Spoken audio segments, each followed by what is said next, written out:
কেমন আছো? এই তো তুমি। হ্যাঁ, ভালো।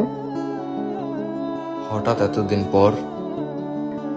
সরি, আমি তোমাকে ঠকিয়েছিলাম।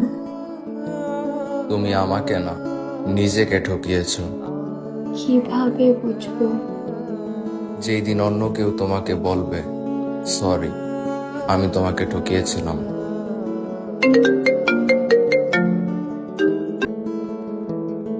হ্যালো। ওই তুই কতক্ষণ ধরে বলতেছি? আমি একটু ব্যস্ত আছি, পরে কল দেই।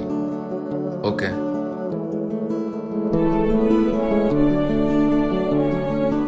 তুমি চলে যাওয়ার পর কেন জানি রাতগুলো আরো দীর্ঘ হয়ে গেছিল।